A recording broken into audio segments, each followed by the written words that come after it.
Daniela. Yep, folks, we're going to give it a couple more minutes. We're going to let folks filter in here. We are just now starting the time. Jabez, welcome from Kenya. Very nice to see you. And Evia from Evia Sustainable Real Estate in Dublin, Ireland. We have an office, Morgan, in Dublin, Ireland. So Energy Cap is your neighbor. And Adnan, happy to see you as well. So thanks, folks, for joining us. We've got a couple others filtering in. I'm going to give it another 30 seconds or so, and then we're going to go ahead and kick off.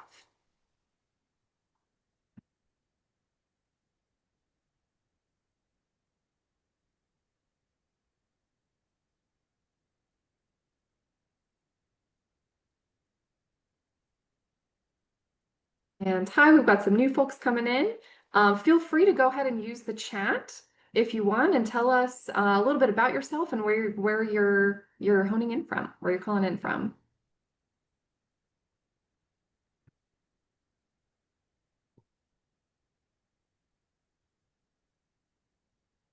Well, we've got folks still coming in the door, which is great. I expect that to happen still for a little bit, but we can go ahead and start some content. My name is Sarah, and I head up all things product marketing here for Energy Cap. I'm very, very excited to introduce our two speakers today, and let's talk about owning your own energy data and getting that foundation for cost, carbon, and compliance management in your own hands. And a couple of housekeeping notes for you. This is going to be recorded and sent out to everyone who's here or signed up along with the slides. So this will all be available for you to reference again later. And again, our chat is open. Please feel free to use it. Use it to tell us about yourself. We want this to be an interactive session. This isn't meant to be so formal of a presentation. We want to know what you want to hear about, what you want to talk about, what questions you have. So please don't hesitate. If you have questions, if you have topics that you want to cover, go ahead and put them in the chat. I'm going to be monitoring that chat for the entire presentation, and we're going to talk about what you want to talk about today. So with that, Tom, if you can go to the agenda, we're going to talk about what we're going to talk about. So we're going to start with what's going on in the world right now today with energy prices, with water prices, and why that's happening. Tom's going to take us through some details about our energy and utility bills and how to manage your utility costs, as well as the common and low-hanging fruit to start saving on those bills. And we're going to chat through why it matters so much to have that data in your own hands and exactly how you go about getting that. And with that, I'm going to hand it off first to Tom to give you an introduction of who he is, and then to Jared, who's then going to continue on with our presentation. So go Hello, ahead, Tom, everyone. take it away. Yeah, thanks, Sarah.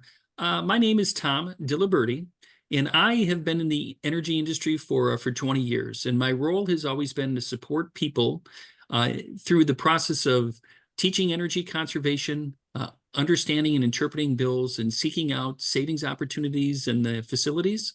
And so that's the theme that I'm going to be speaking to today. So let me hand it off to Jared so he can introduce himself and take us through our first couple slides. Awesome. Thank you, Tom. My name is Jared Toll. I'm an account executive at Energy Cap. I spent the last 9+ years helping organizations across sectors get a handle on rising utility costs, sustainability, and energy performance. Actually started out supporting Energy Cap implementations through a channel partner, and now I'm leading direct engagements with organizations across EMEA. With that, let's get started. So a few questions here to get started. First, we'd like to know, in a poll, what is your experience working with energy management strategies in your organization? So we have a couple options here, and we'd like to, hear from our participants.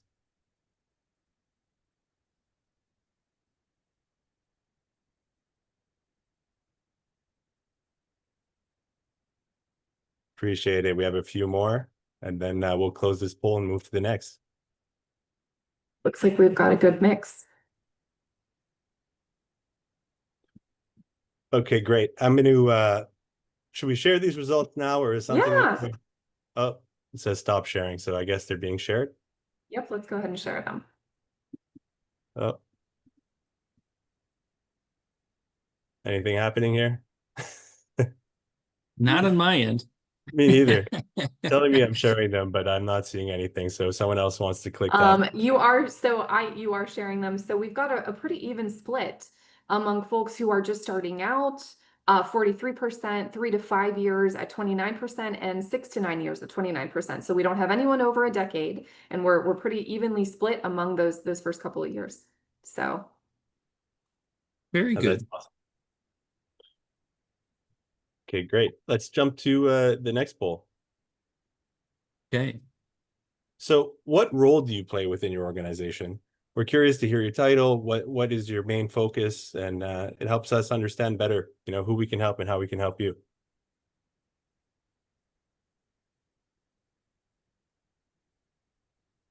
looks like we've got lots of energy managers in the house, as well as some net zero and sustainability leaders. And those are making up the majority of our audience. Again, a pretty even split among those two, changing a little bit. But again, very much in that sustainability, net zero space, and also energy management space.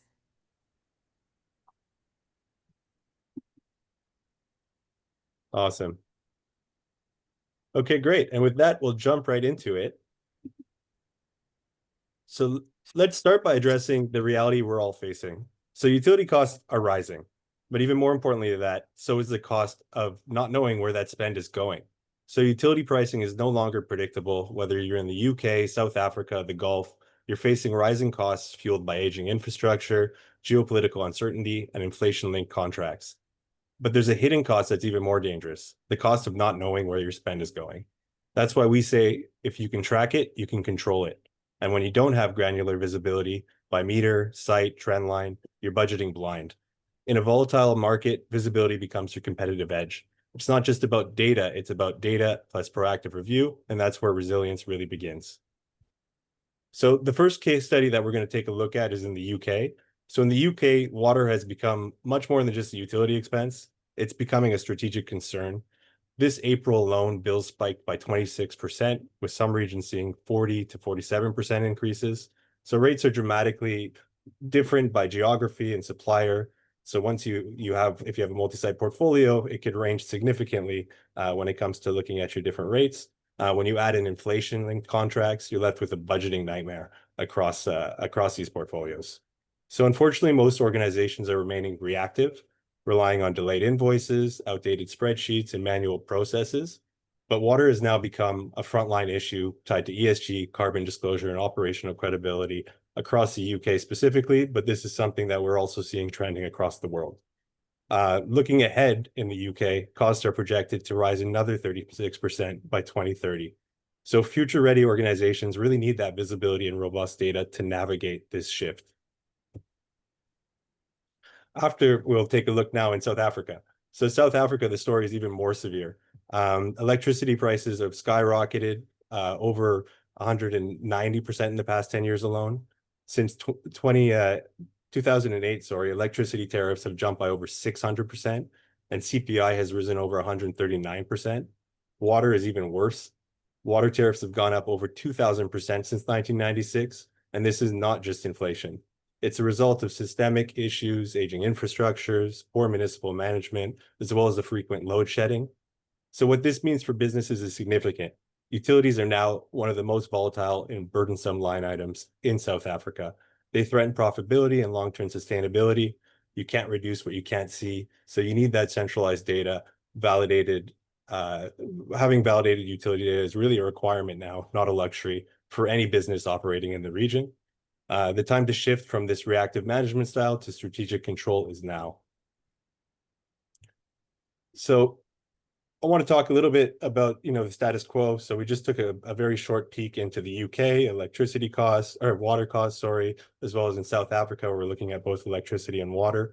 But this is the status quo across the globe. Many organizations remain reactive. Budgets are built on last year's invoices. Waste is discovered too late. And when errors occur, they often go unnoticed, or they're caught long after the opportunity to recover the costs has passed.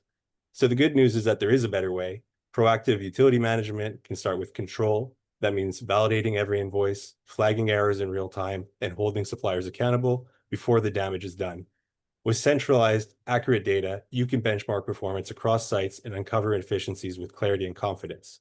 The outcome isn't just lower bills, it's clarity across your portfolio, confidence, and the ability to make decisions based on insights, not assumptions. So with that, I'm going to turn it over to Tom, who's going to discuss a little bit more in general what energy management is. We hope that clarified a little bit about what's going across the globe, and if it's relatable information, we'd love to hear that from you in the chat. Yep, just Thanks, want to Jared. pause. Oh, sorry, Tom, just want to pause. If there are questions or if you have comments about what's going on with your own utility prices or where your areas of concern are, please feel free to drop those into the chat. Totally. Perfect.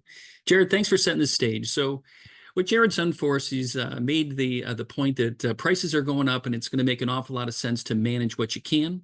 And so I want to talk for the next period of time, maybe 20, 30 minutes about energy management and provide some strategies for how both you need to bring your data together and how you can utilize it in order to save money and ultimately have more control over your budget. So let's start with the idea of what is energy management. So energy management is the proactive and systematic monitoring, control, and optimization of energy consumption to conserve use, reduce costs, and minimize environmental impact. So by definition, that's what we're looking at. But how do you do it? Well, in my mind, it has three main areas. You need to monitor your utility bills. You need to look at different technologies to try to take advantage of getting things turned off in the buildings, and also optimizing your energy usage patterns in the buildings. So why is that important? So why take the time? Well, for most, it's driven by this idea of saving money. Typically, energy is the second most expensive line item in the budget after personnel costs. So it's one of the things that you really do have some form of control over and can take a bite out of in order to keep more money within your organization. Another thing to consider is that utility prices are volatile. They're going to ebb and they're going to flow. And by reducing your consumption, you have more control over what your spend is going to be at the end of the day. It's good for the environment. We all recognize that and see the benefits and the needs for that. Something about energy management that many people don't recognize right off the bat is usually good energy management improves occupant comfort. Because what happens in most buildings when there's an energy management problem and things are running off schedule and systems aren't doing what they're supposed to, they create comfort complaints and discomfort for occupants. So chasing down energy consuming equipment that's running off schedule and getting it working properly actually increases productivity. Good energy management also produces better decision-making over time. By understanding your buildings and how energy is being used within your buildings, it allows you for better estate planning over time. 2 years down the road, 5 years down the road, you can put better strategies in place for improving buildings and facilities. And at the end of the day, it's hard to argue against improving efficiency. And what if you pause and stop and think for a second, how do you say that efficiency isn't a good thing? There just simply isn't a good argument. So moving towards efficiency, people recognize is important and necessary. I want to take a couple minutes and share this, what I call the energy pyramid. It was given to us by a professor from Penn State University in the United States. He created this structure or this philosophy, and I think it's really critical for managing facilities and estates. And I want to talk you through this and hopefully help you see the logic for how you should build a good energy management strategy. If you notice, like all pyramids, it's built on a foundation, and the foundation is the most important part. And that is energy information, or quite frankly, it's your utility bills. You need to have your utility bills in an organized fashion so you can disaggregate the data and learn from it, because everything else that follows is going to be built on that information.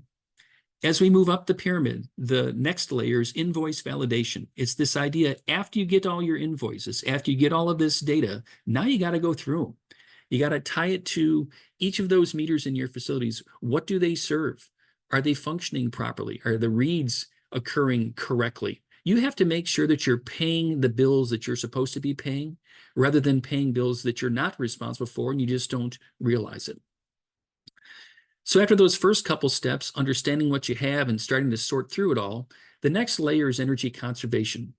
It's this idea of controlling what you can. It's working on the culture. It's teaching the people. It's coordinating change. It's bringing people together in order to put policies and strategies in place for the purpose of energy conservation. What many organizations do is they want to lunge to the fourth or the fifth layer of the pyramid. They want to jump to energy efficiency. Energy efficiency is this idea that you need to replace old, inefficient equipment. So that might be lights, it might be HVAC systems, it might be other technology that would help your facility to become more efficient. Well, I'm not saying that's not important. It is very much important, but usually when you stage it in this order, you get the most out of it. And the top layer of the pyramid, renewable energy, what's really important about that is if you go through all of these other phases first, when you build your renewable energy systems and your solar arrays or what have you, they're appropriately sized. They're not oversized. It matches a lean organization rather than building and developing something that is beyond what's needed. In summary, this pyramid, I think, gives the template or the idea for how a person needs to think in order to effectively go through a long-term strategy of getting your bills, getting organized, capturing savings from that, changing your organization from within, looking at your facilities, buying new equipment, and ultimately the crescendo at the top is the renewable energy. So how do you do all that? Well, I've got these 5 suggestions that help you to build on that concept. And it falls into these categories. And we're going to talk about them again over the next 10, 15 minutes. You got to make a plan. You got to get people on board. You've got to gather this information. And all of this is built on strong relationships. You cannot work in a silo. You cannot work independently and have success doing this. I mentioned in the beginning during my introduction that I've been doing this for 20 years, and every time I've worked with somebody who tries to carry this burden by themselves, they've been unsuccessful. This has to happen with a group of people that support the organization. And so make that a key theory or theme as you go through and build your own program, is bring people in, have the discussions, work together in order to collaborate and make this happen. Another critical element is learning your facilities. It's impossible to have success unless you spend a lot of time in your buildings, auditing them before the normal workday, after the normal workday, on weekends and holidays. You really have to walk your buildings and understand what systems are running, whether they should be running, whether they shouldn't be running. But ultimately, to have the maximum benefit of energy conservation, energy efficiency, you have to get in your buildings and learn your buildings. And the 5th part of this is you have to take action. At the end of the day, you're not going to see any beneficial results unless action is taken and people actually change the way they're doing things.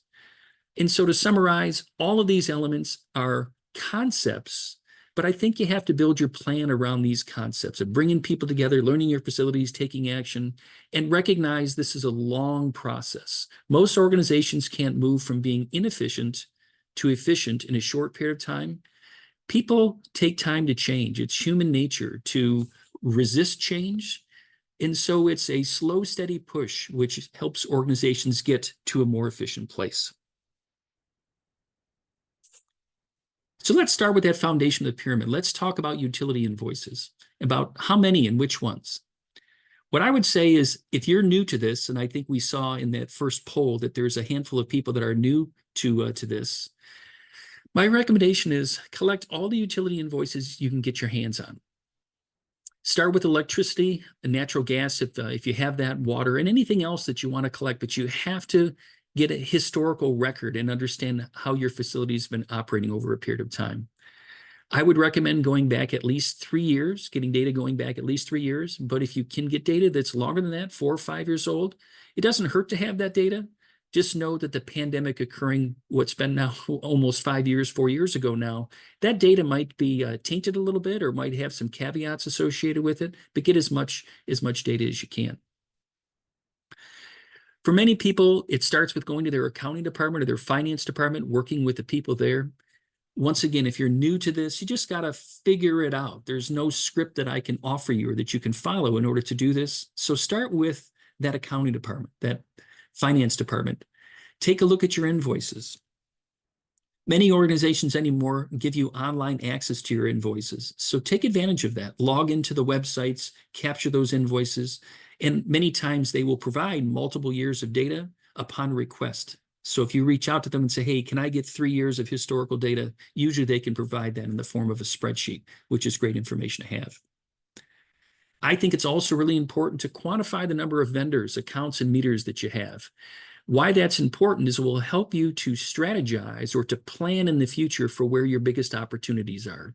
It's a completely different situation if you're dealing with 10 vendors rather than 3, or 15 vendors. And if you have 200 accounts or 2,000 accounts, how you go about that is going to change. Same thing with the meters.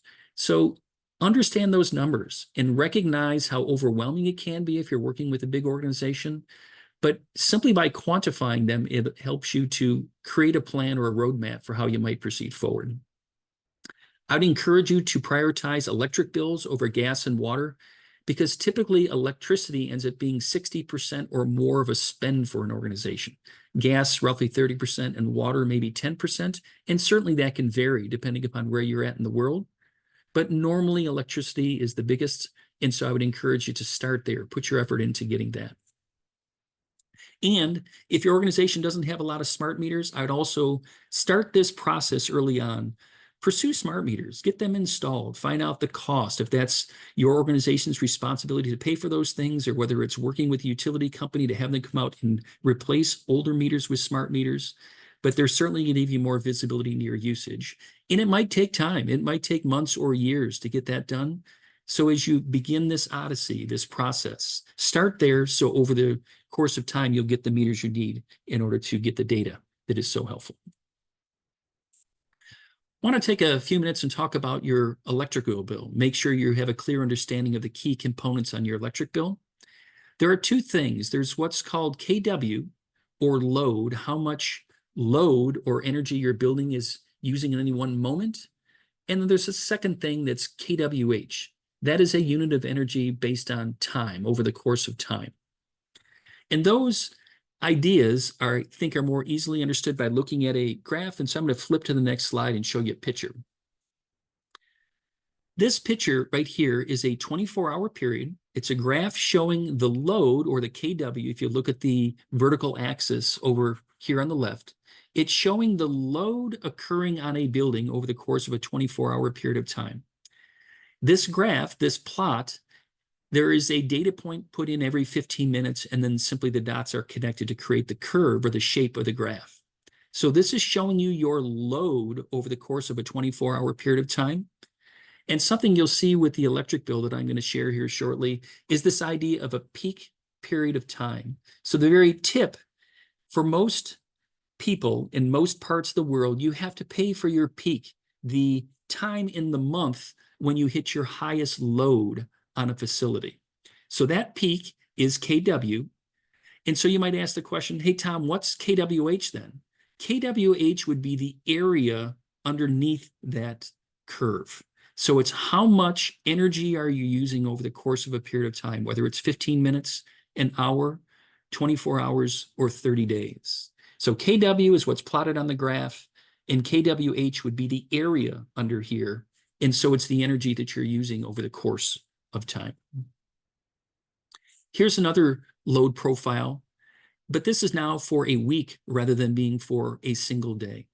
And why I think this is important, if you haven't seen this before, it simply shows the shape, a load profile for what's typical for a building that gets turned off on the weekend, so its load is less over the weekend. And then you can see the 5 humps in the graph, which represent the 5 different days of the week. Again, for some of those of you on the call that are new to this, this is called interval data. It's a load profile, and this just gives you an idea for what you're looking at. And sometimes they'll provide this on the bill, but normally this is some data that you're going to have to get. It might be available through a vendor, but you might also need to pursue this data in other ways by getting different metering. So let's talk about a typical invoice. This invoice that I have here is just one of, there are many, many different kinds. And so it's hard for me to speak to all of them. So I'm going to generalize. But if you haven't looked at a lot of bills, hopefully this will be the beginning to help you understand what you see in your bill. So I want to talk about some common lingo. First of all, over here on the left-hand side of the slide, you see this idea of what's called a rate tariff. What's very common in this part of the world is you have these different choices of what's called a fixed energy rate tariff, or a standard variable, a low carbon electric vehicle, or a smart export guarantee. And I'm going to talk about each of those here in a little bit more. But that's one of the critical pieces, is you have to understand that each of the bills falls into one of these categories. And it's going to affect how you're being billed for the usage of energy in your building, whether it's the kW or the kWh. So starting at the top of the bill here, I just want you to see, if you notice in this blue bar, it talks about natural gas usage. And something that's different across the pond, as they say, is than what you have in the United States, is we in the United States get our gas billed by volume of gas usage. On the other side of the Atlantic Ocean, what's very common is you get billed for your gas usage. It gets converted into units of electricity, or it gets converted into kWh. So if you notice here, they talk about gas units and they talk about a calorific value. So it's taking units of gas and British thermal units, converting it into units of energy and units of, and here you notice where it's converted into kWh. So they're trying to turn all the units of measure into something that's comfortable for people. And once it's converted, it's multiplied in order to see how much you're paying for this. Another very common thing with bills is you pay for your usage and you also pay a standing charge. So this is usually calculated by the number of days within a billing cycle. So those two values together give you a total for what you're paying for gas. And in a similar way, you notice the same thing for electricity. They give you the amount of electricity you've used. Again, this is the energy that you've used. They multiply it by some constant, some value. They add in the standing charges and it rolls up to your total.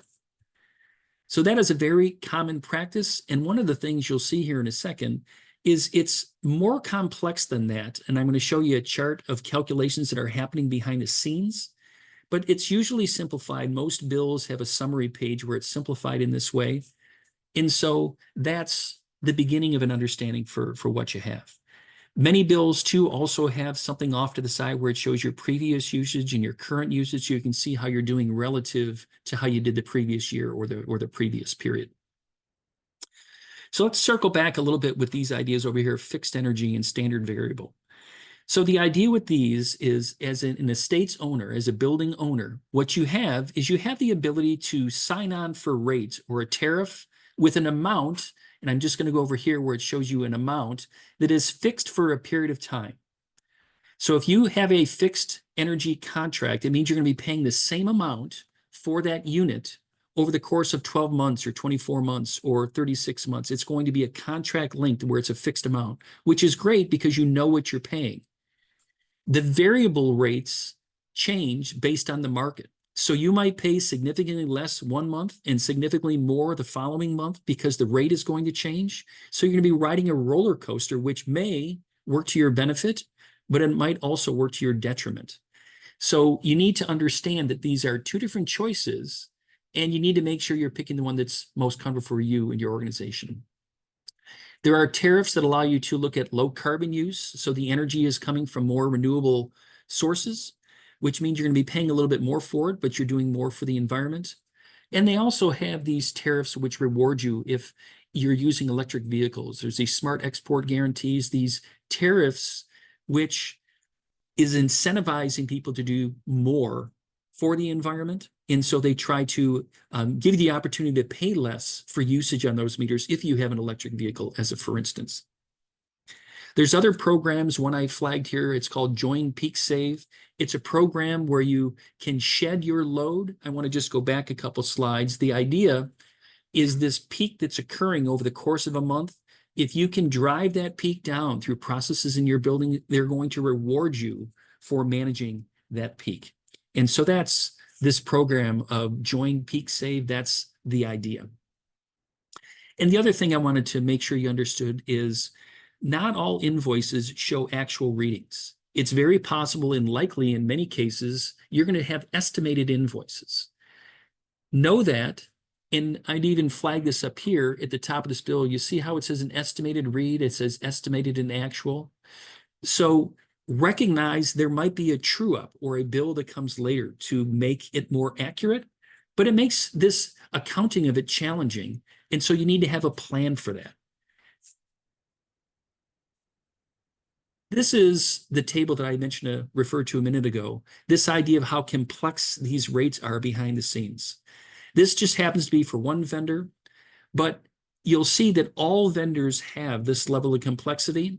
You just need to dig into it and find out how it affects you. And there's a lot here. And so I don't want to speak to this very long because we could land here for a half hour. I just want you to take a second to look at some of the column headings. So here's what it's showing. It's showing for this particular rate tariff, these are the variables which is going to control the cost that somebody pays. Over here, starting with transmission zones, this is saying the further you are away from the plant that's producing the electricity, you're going to pay more. You're going to pay a different amount based on the size. You're going to pay a different amount based on peak, what your peak is in the month. Whether you're in the high demand season, so the hot weather, the June through August, or if you're in the low demand season, notice all of these different columns and all of these different situations. There's a lot here. There's a lot to understand and recognize. If you're making every effort to control costs in your building, you have to understand how this affects the bottom line and how it affects your billing. Other things, legacy charges. Notice here, these charges are essentially the same. So this is the system that was built. You're just paying for things over time. These are legacy costs of the plant. Generation capacity, and jumping around a little bit here, you're looking at other things for voltage where prices are changing. Network demand charges. Here we're talking about what's called reactive energy charge down here at the bottom, and I want to talk about that a little bit more as well. It was not my intention to exactly explain this. It was to give you a flavor of how complicated this is. And in your world, what you need to do is find these things and talk to the people, talk to your vendors about all of these things. In order for you to truly help your organization the best you can, you really have to have an appreciation for all of these things to get the maximum benefit from it. So I referred to this idea of reactive power. There's something that happens when electricity flows from where it's created into an estate. It's not 100% efficient. There are losses that occur along the way. Power factor is this idea that if you have a lot of losses, and if your building is not using electricity very efficiently, it is recorded as a power factor ratio. And I want to just refer to the language here. So a power factor of 1.0 indicates that there's perfect efficiency, which is not possible. So power factor is this idea. It's an efficiency of electrical use idea. And the closer you get to 1.0 means that the items in your building, the HVAC systems in your building, your pumps and your motors, those things are very efficiently using the electricity. Why that's important is if you have low power factor, it means that your building is inefficiently using the electricity, and many times there are additional charges that come along with that. And it may show up in your bill either as a line item, you'll see it, or it's being used against you, and that's essentially what this idea is down here, this reactive energy charge. They might build it into your line items or have it behind the scenes, but if your building is inefficiently using electricity, it's one of those things that it can be corrected, but it starts with understanding that you have that problem and then working towards solutions. So power factor is one of those things that can be a gotcha.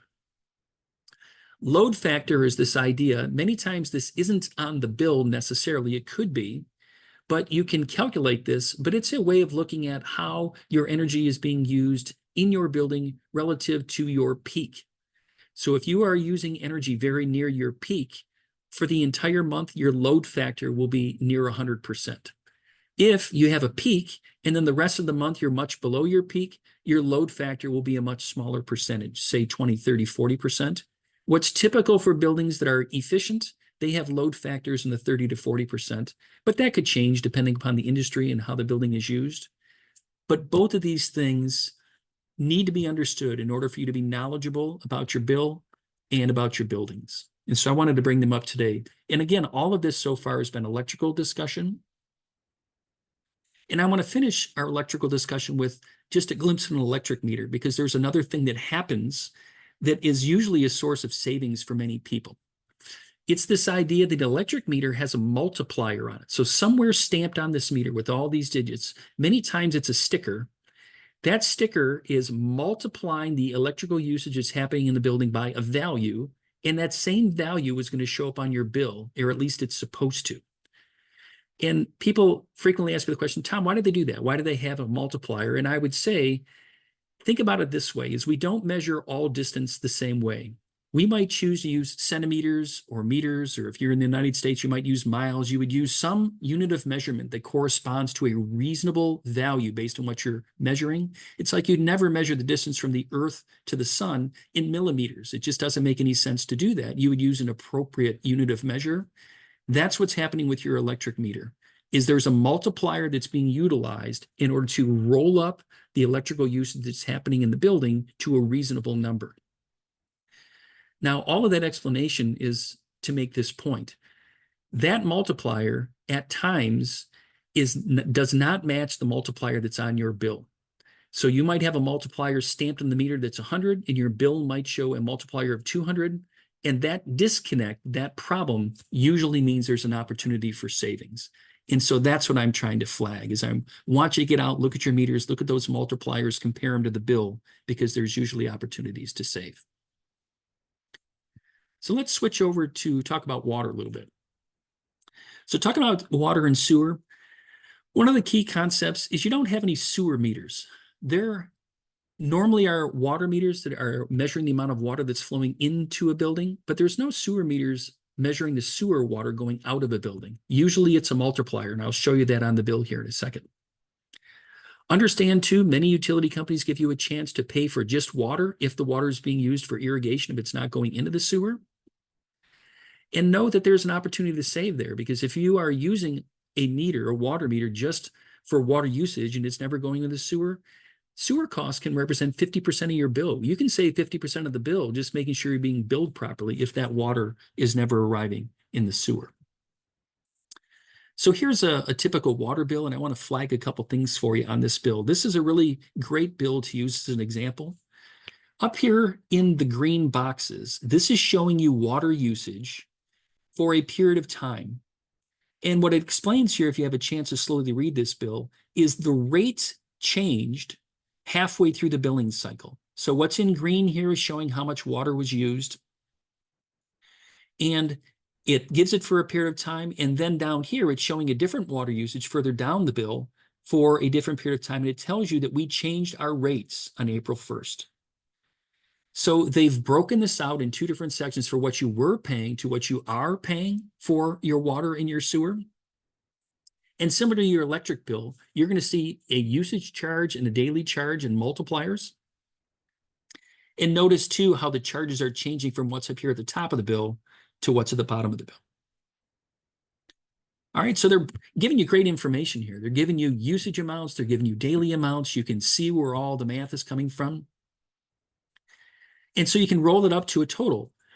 And they put the total over to the side so you can see how that, and many times they'll compare it to how you did the year before. And they also give you some great information over here to give you an idea for a cubic meter, what's the equivalent of, 20 showers, each taking 5 minutes, or 13 full baths. So it's giving you, trying to educate you, help you understand the actual water use that's occurring. I made mention how there's no such thing as a sewer meter. So water flows into the building, it's measured, and then water is going into the sewer. And what you'll notice if you did the math, and I think you'll just have to trust me on this, but if you go to this original period up here, if you take a look at the usage of water where it's 33 cubic meters, and then you look at the sewer usage where it's 29.7, 29.7 is 90% of that number. Likewise, down here, for this other period of time, 73.8 usage is 90% of 82. So how this bill works is whatever your usage coming in, they assume that 10% of the water is being lost or it's not going into the sewer. The other 90% is going back into the sewer, and that's what they're charging you for. All right, so this is a typical water bill, good information, I think very clear and easy to understand. Hopefully that's helped you to understand it better. So what happens next? Now that we've talked about electric bills and water bills, the top 3 types of billing errors haven't changed in decades, haven't changed in years and years. If you're new to this and you're getting your mind around this and you've got the data, check to make sure that you're responsible for paying the bill. It goes back to the account ownership. The meter multiplier that I described a few minutes ago is a second area of opportunity. And the third thing is taxes and fees. Not every organization is required to pay the same taxes and fees, and it's very common for organizations to get billed for things they're not supposed to. So confirm that you are responsible for paying the bills. As I round out my part of the presentation, I want to remind you, establish good relationships with your vendors. Invite them to your office. Ask them a lot of questions. Ask about rebate and incentive programs. All of those things will help your organization. Most rebate and incentive programs have an annual cycle associated with them, and money is available at some point in the year, and it diminishes over the course of the year. So learn that cycle and take advantage of that cyclical rate, because if you don't, you might have to wait a year before you get some of the rebates that you're looking for. Complete a tariff analysis. Some organizations and vendors allow you to do this on your own. Some will help you to do this, but you want to make sure you're getting the best rate tariff to pay for your electrical bills. And if you're getting a lot of estimated bills or rebills, challenge that. Get out there with your vendor and say, hey guys, you can do better. We need more accurate data, because the data is going to help you make decisions about your facilities. And if it's not good data, it's going to really compromise your ability to make those decisions. So after all of that discussion about the data, the question becomes is, where do you put it? Where does the data go? Do you take this data, all this utility data, and put it in a spreadsheet, or do you use some type of utility management software? And that's why I want to hand it back to Jared and have him explain to us what he thinks is maybe the best way of going about managing this. Jared, back to you. Super. Thanks, Tom. I appreciate that, and I'm sure our participants appreciate it as well. So I'm going to zoom back out for a second and look at how we fit into all of this. So EnergyCap is an integrated platform that brings everything under one roof or in-house, from invoice validation, bureau services, to energy monitoring, to ESG reporting, all in a one standardized platform. So we automate all the messy stuff, data collection, error checking, can even do supplier follow-ups with our managed services, as well as compliance reporting. Instead of having the scattered spreadsheets, which Tom just alluded to, and siloed teams, you'll get a unified view that enables cross-department alignment. Our clients benefit from the system because it doesn't just store the data, such as spreadsheets, but it actively helps you manage risks, optimize usage, and prepare for regulatory reporting. So whether you're trying to meet net zero goals or cut operating costs, we provide the infrastructure to do both.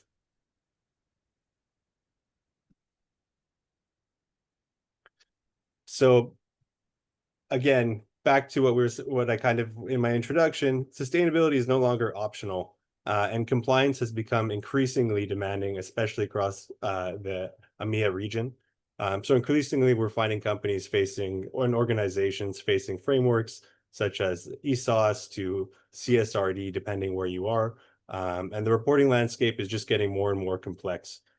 EnergyCap can simplify this. We can help you gather the data, automate the reporting, and prepare for the audits.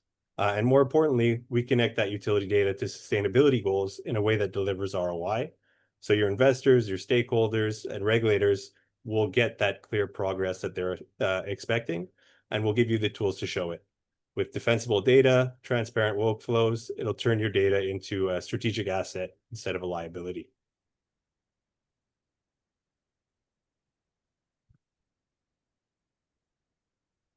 Awesome. So as you can see on the slide here, a little bit more about the UK specifically, but these are things that are across the region. On the next slide, we talk a little bit more about sustainability team, and how the expectations have become clear across the board to stay compliant, lead on sustainability while all reducing cost. But how do you do all three without adding more work? That's the question. And this is where we come in. We can help you streamline that compliance with automated reporting, identifying inefficiencies, utility monitoring and audits. We support the net zero targets with structured tracking tools, whether it's cutting waste, proving progress to stakeholders, or prioritizing capital upgrades. EnergyCap can turn that data into actionable data and streamline those processes. So with a system like EnergyCap in place, your team isn't just managing utilities, you're leading transformation across finance, sustainability, and operations.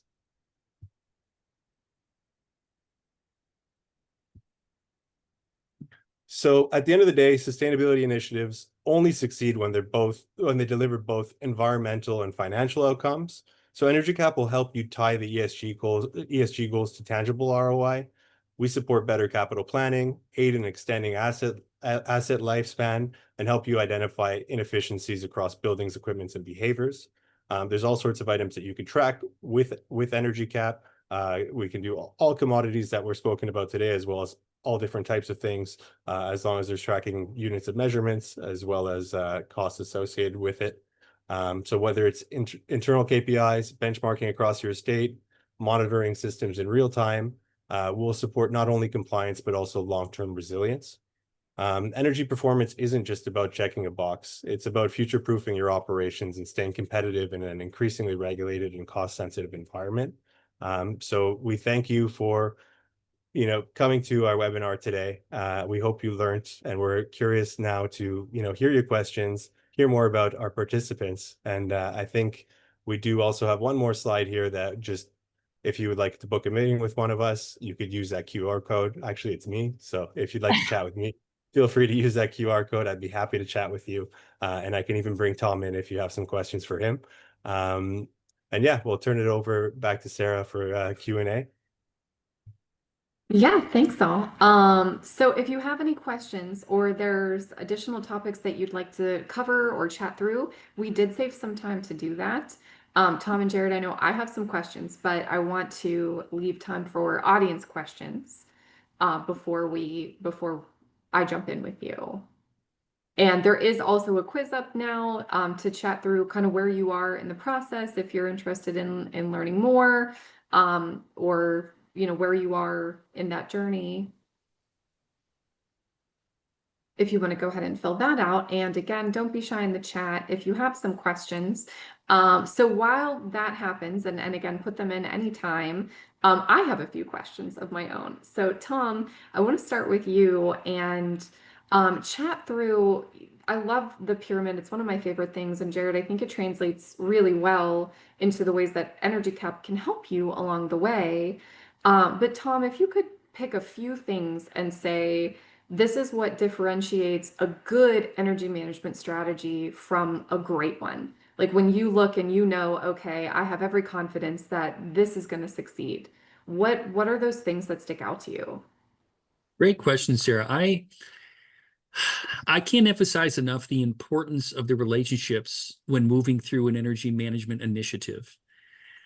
If in the world, the way it seems to be structured is we have these ESG professionals, we have all these people working hard, energy managers, and there's different titles, all these people working hard to achieve energy savings and do what's right, both for the environment and for their organizations. But many times the people end up isolated, or they end up in a silo where they just don't have support of others. And it's so critical that person builds relationships with those around them at every level within an organization, from executives, people that lead organizations, to facility people, to people that clean our estates, our buildings, everything. Just the run-of-the-mill employee, just the person who comes in and puts in a good work day and goes home. Everybody is part of the team. That energy conservation is a team effort. And so you got to engage everybody on the team. So it's those relationships, which I think are so critical. If people don't emphasize that early on in their efforts, they pay the price down the road, whether it's weeks, months, years later. They just don't get the maximum out of it. So I think that's a really critical piece. And I think the second thing that is really important, it's understanding the dynamic of human beings and behavior. So it's human behavior, this idea that people resist change. You might bring people a great idea, but I think instinctively, us as humans, we initially want to fight it. Because change is hard. Change requires thought, and you have to process it and understand it. And so recognizing that people need time to change is so important. So as you propose new things, you don't feel like you're running into a wall over and over again. You recognize it's just going to take time. People need that space and that time to listen to ideas. Sharing data is important, using dashboards and communicating with people, because people also recognize success and they want to be part of successful efforts. And so it's those things that I think really differentiate between something that's good and something that can be great. I think that's a great answer. And for the chat, again, if you have questions, drop them in or chat through with us. Feel free to put in the chat. What are some of the challenges that you're facing right now? Does that resonate? Is it in building relationships? Is it in getting those behavioral changes up and off the ground? I want to hear from you as well. You know, what are you thinking and what's going on in your worlds of energy and sustainability management right now? But again, while we wait for that, Adnan. Yep, Adnan has a question. And let me see if I can, Adnan, if I can unmute you.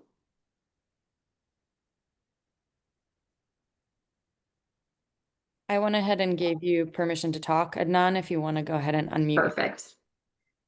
Yeah. Am I audible? Yes, You hi, are. I can hear you. Okay, great. It was a great lecture by both these knowledgeable gentlemen. Actually, in Pakistan, although we are not geared up to be facing the challenge of sustainability and climate change, we are almost the most among the most vulnerable countries in the world now to climate change. But we have been asked through law to start reporting on those sustainable ESG, you know, Metrics. those Yep. along those lines by IFRS scope S1, S2, those areas. So that is my first exposure to any such webinar. So I've got a lot of questions. Basically, the whole the premise would revolve around having a documented economy. We lack those over here, in a big way. We don't have the water bill coming in, and we don't know exactly. I mean, it is a diminishing utility, so to say, because we have regional issues. You may be knowing. We need to be very cognizant of how we use our utilities, and we have got those particular issues that probably people in the US and UK may not be be aware of so much. So I don't know how to actually get these things documented and make some use out of whatever we have. So the question of having those things in print, that's the main issue, I guess. Yes. So I don't know how to get around that.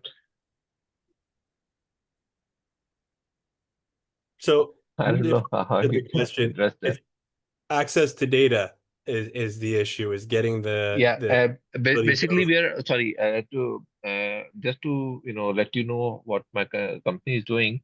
We are into development, land development, real estate development that involves engineering, construction also. We have our vendors doing the construction for us. So there a big scope for putting those things in place, whatever you have suggested. But there's no industry data as such where we can measure our performance standards which we can follow, know if we are how well we are doing, and the electricity tariffs, they seem to be very erratic. They somehow change overnight. We don't know how they are built to us. It's normally comes with a surprise every now and then. So I don't know in these times how to have a sustainable, solid, robust system that can actually take us along this path. That's one of the issues, I guess. Yeah, What I I would believe. say is, go Go ahead, ahead, Jared. Tom. No, you go ahead. You're in the weeds and you have years of Yeah. experience with these. Sorry to put you in. Yeah, what I would say But, is, I think it's back to the theme of what I said a minute ago. It's time and patience. It's if where you live, I'll say you're catching up or you're trying to figure out. I think it still starts with trying to get the data and working with people and establishing systems and in ways to have progress. I don't know whether I have any magic bullet or any special nuggets other than I think it's going to take time and you need to be able to see something right yeah, in order to exactly. yeah. And so I think I don't know how much exposure you have directly with whether that can change or maybe it's on a path to get better over the course of time. But it takes people like you to want to change and to start to put pressure. And I think it just takes that first person and people and start the process. Yeah, exactly. Actually, it's been a mid-career change for me also. I'm in the middle management, and I think a lot depends on the top management's will to have this thing, put in place. So, and like you said, it's not a single man's job. It's a group activity. So I think as more and more people from the top management they get involved and make sure that we get the things done according to what is prescribed internationally. So I think that's the way to do it, and probably be a bit patient about having those results in the long term. Yeah, I agree with your comment. I think you really need to include upper management because the influence that upper management and the decision-making power that they have, change is going to happen faster and better the more upper management people that get involved. And so I'd always encourage to try to pull them into the process. Exactly. I think that's the way to do it, and I would definitely like to be in touch because I don't know how we can dovetail whatever information you have with whatever we can use it over here. So I would definitely like to be in touch and what can be useful to us, and in some way we can make use of the knowledge and experience you have. It sounds great. Sounds great, Adnan. Feel free to reach Thank out to you. me using this QR code. Shukriya. Yeah, that's why I said it. Yeah, I would like to be in touch so that, as I, upgrade my knowledge in this area, I would definitely like to be, know, Another Awesome. great another great way to do that is our Eco Champions community. So you do not have to be an Energy Cap subscriber or purchase Energy Cap in any way to be a part of our Eco Champions community.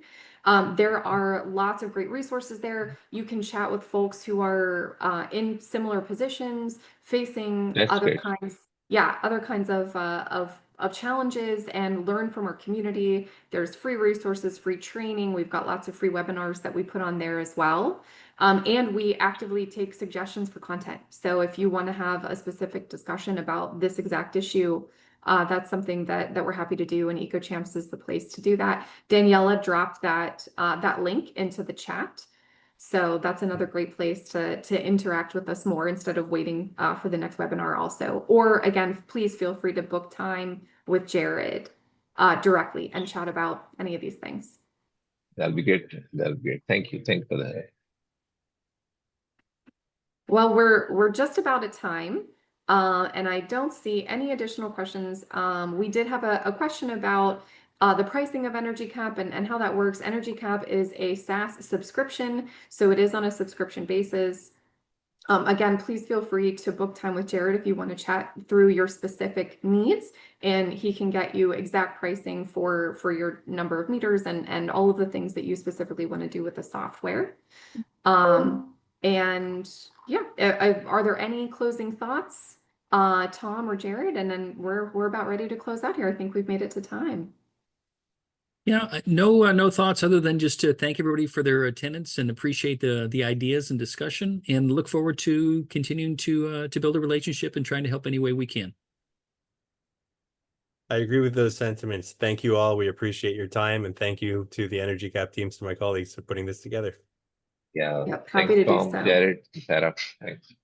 Thanks, Adnan. And thanks, Daniela, for being our tech support and for putting this together. And again, this recording will be available to you along with the slides. And again, if you have questions, you want to chat through anything at all, then feel free to book time with Jared. Thanks, everyone. Great. Bye, Take y'all. care. Have a good day. Bye. All right. Bye-bye.